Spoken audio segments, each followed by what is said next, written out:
ಜೈ Shriram. Hi friends, ಎಲ್ರಿಗೂ ನಮಸ್ಕಾರ.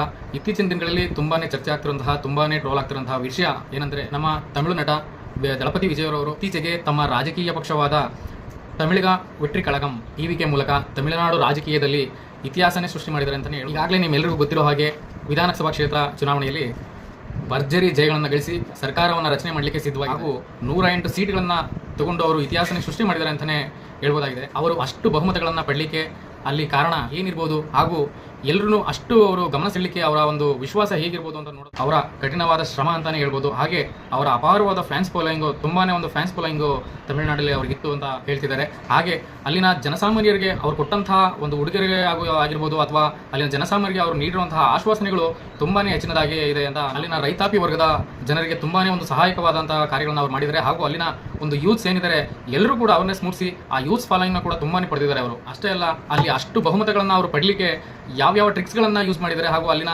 ಬಡಸಾಮಾನ್ಯರಿಗೆ ಎಷ್ಟು ರೀತಿಯ ಒಂದು ಒಳ್ಳೆ ಕಾರ್ಯಗಳನ್ನು ಮಾಡಿದ್ದಾರೆ ಅಂತ ಅಂದ್ರೆ ಹಲವಾರು ಅವರ ಒಂದು ಮ್ಯಾಜಿಕ್ ಟ್ರಿಕ್ಸ್ಗಳು ಕೂಡ ಇಲ್ಲಿ ವರ್ಕ್ ಆಗಿದೆ ಅಂತಾನೆ ಹೇಳ್ಬೋದಾಗಿದೆ. ಮೊದಲನೇದಾಗಿ ಅಲ್ಲಿನ ಏನು ಪ್ರತಿ ಕುಟುಂಬದ ಹೆಣ್ಣು ಮಗಳಿಗೆ ಪ್ರತಿ ತಿಂಗಳು 2,500 ಅಷ್ಟು ಒಂದು ಧನ ಸಹಾಯವನ್ನು ಅವರು ಪ್ರತಿ ತಿಂಗಳು ಮಾಡಿದ್ದಾರೆ. ಬಡ ಕುಟುಂಬದ ವಧುವರರಿಗೆ 8 ಗ್ರಾಂ ಚಿನ್ನ ಹಾಗೂ ಒಂದು ಸೀರೆಯನ್ನು ಕೊಡುವಂತಹ ಅಣ್ಣನ ರೂಪದಲ್ಲಿ, ಅಣ್ಣ ಸ್ಥಾನದಲ್ಲಿ ನಿಂತು ಸೀರೆಯನ್ನು ಕೊಡುವಂತಹ ಒಂದು ಕೆಲಸ ಕೂಡ ಅವರು ಮಾಡಿದ್ದಾರೆ. ಅದೇ ರೀತಿ ಪ್ರತಿ ವರ್ಷಕ್ಕೆ 6 ಸಿಲಿಂಡರ್ಗಳು ಉಚಿತವಾಗಿ ಕೂಡ ಅವರು ಕೊಡುವಂತಹ ಭರವಸೆಯನ್ನು ಅವರು ಮಾಡಿದ್ದಾರೆ. ಆದರೆ ಈಗಿರುವಂತಹ ಒಂದು ಸಿಲಿಂಡರ್ನ ಅಭಾವ ತುಂಬಾನೇ ಅತಿ ಹೆಚ್ಚಾಗಿದೆ. ಆದರೆ ಈ ಟ್ರಿಕ್ಸ್ ಹೇಗೆ ವರ್ಕ್ ಆಗುತ್ತೆ ಅಂತ ಕೂಡ ನಾವು ನೋಡಿ, ನವಜಾತ ಆಗ್ತಾನೆ ಹುಟ್ಟುವಂತಹ ಹೆಣ್ಣು ಮಕ್ಕಳಿಗೂ ಕೂಡ ಒಂದು ಗೋಲ್ಡ್ ಡ್ರಿಂಕ್ ಕೊಡುವ ಭರವಸೆ ಕೊಟ್ಟಿದ್ದಾರೆ. ಮುಖ್ಯವಾಗಿ ಅಲ್ಲಿನ ಬಡ ರೈತಾಪಿ ವರ್ಗದ 5 ಎಕರೆಗಿಂತ ಕಮ್ಮಿ ಇರುವಂತಹ ಎಲ್ಲ ರೈತರ ಸಾಲವನ್ನ ಮನ್ನಾ ಮಾಡ್ತೀವಿ ಅಂತ ಹೇಳಿ ಅವರು ತುಂಬಾ ಮುಖ್ಯವಾದ ಭರವಸೆನ ನೀಡಿದ್ದಾರೆ. ಹಾಗೆ ಅಲ್ಲಿನ ಯೂತ್ಸ್ಗಳಿಗೆ ಸಿಎಂ ಪೀಪಲ್ ಸರ್ವಿಸ್ ಅಸೋಸಿಯೇಟ್ ಯೋಜನೆಯಲ್ಲಿ 18,000 ಸಂಬಳಗಳನ್ನ 5 ಲಕ್ಷಕ್ಕೂ ಹೆಚ್ಚು ಉದ್ಯೋಗಗಳನ್ನ ಅವರು ಸೃಷ್ಟಿ ಮಾಡ್ತೀವಿ ಅಂತ ಕೂಡ ಒಂದು ಭರವಸೆಯನ್ನ ನೀಡಿದ್ದಾರೆ. ಯೂತ್ಸ್ಗಳಲ್ಲಿ ಪದವಿಗಳನ್ನ ಹೊಂದಿರುವಂತವರಿಗೆ 4,000ದಿಂದ 2,500 ಡಿಪ್ಲೊಮಾವರೆಗೂ ಅವರು ಎಲ್ಲರೂ ಕೂಡ ಒಂದು ವೇತನವನ್ನ ಕೊಡುವಂತಹ ಒಂದು ಘೋಷಣೆ ಕೂಡ ಮಾಡಿದ್ದಾರೆ. ಕರ್ನಾಟಕದಲ್ಲೂ ಕೂಡ 200 ಯೂನಿಟ್ ಫ್ರೀ ಅನ್ನೋ ಹಾಗೆ ಅಲ್ಲೂ ಕೂಡ 200 ಯೂನಿಟ್ ಉಚಿತವಾಗಿ ಕರೆಂಟ್ ಅನ್ನ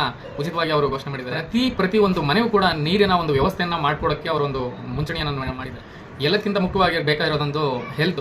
ಅಲ್ಲಿನ ಜನಗಳಿಗೆ 25 ಲಕ್ಷದವರೆಗೂ ಕೂಡ ಆರೋಗ್ಯ ಸೌಲಭ್ಯಗಳನ್ನ ನೀಡೋದಾಗಿ ಅವರು ಭರವಸೆಯನ್ನ ನೀಡಿದ್ದಾರೆ. ಅಲ್ಲಿನ ಜನಸಾಮಾನ್ಯರಿಗೆ ಇಷ್ಟೆಲ್ಲ ಒಳಿತುಗಳನ್ನ, ಇಷ್ಟೆಲ್ಲ ಸವಲತ್ತುಗಳನ್ನ ಕೊಟ್ಟು ಯೂತ್ಸ್ಗಳಲ್ಲಿ ಅವೇರ್ನೆಸ್ ಮೂಡಿಸಿ ಅಲ್ಲಿನ ಜನಸಾಮಾನ್ಯರನ್ನ ಸೆಳೆದು ಅವ್ರಿಗೆ ಇಷ್ಟೆಲ್ಲ ಒಂದು ಒಳ್ಳೆ ಕೆಲಸಗಳನ್ನ ಮಾಡುವಂಥ ವ್ಯಕ್ತಿಗೆ ಯಾಕ್ತಾನೆ ಜನ ಓಟ್ ಹಾಕಲ್ಲ, ಯಾಕ್ತಾನೆ ಬೆಂಬಸಲ್ಲ ಅಂತ ಹೇಳಿ ಇಲ್ಲಿ ನಾವೆಲ್ಲರೂ ನೋಡ್ತೀವಿ. ಇಷ್ಟೆಲ್ಲ ಪಾಪ್ಯುಲಾರಿಟಿ, ಇಷ್ಟೆಲ್ಲ ಒಂದು ಟಾಪ್ ಅಲ್ಲಿ ಎಲ್ಲರಲ್ಲೂ ಸಂಚಲನೆಯನ್ನ ಮೂಡಿಸುವಂತಹ ಒಂದು ವ್ಯಕ್ತಿ ನಮ್ಮ ಕರ್ನಾಟಕದಲ್ಲಿ ಕೂಡ ಯಾರಾದರೂ ಇದ್ದಾರಾ? ನಮ್ಮ ಕನ್ನಡ ಇಂಡಸ್ಟ್ರಿಯಲ್ಲಿ ಇಷ್ಟೆಲ್ಲ ಹೋಲುವಂತಹ ವ್ಯಕ್ತಿ, ಇಷ್ಟೆಲ್ಲ ಸಾಮರ್ಥ್ಯ ಹೊಂದಿರುವಂತಹ ವ್ಯಕ್ತಿ ಯಾರಾಗಿರ್ತಾರೆ? ಹಾಗೂ ಯಾರು ಬಂದ್ರೆ ನಮ್ಮ ರಾಜ್ಯ ಚೆನ್ನಾಗಿರುತ್ತೆ ಅಂತ ನಾವೆಲ್ಲರೂ ಆಲೋಚನೆ ಮಾಡಬೇಕಾಗಿದೆ.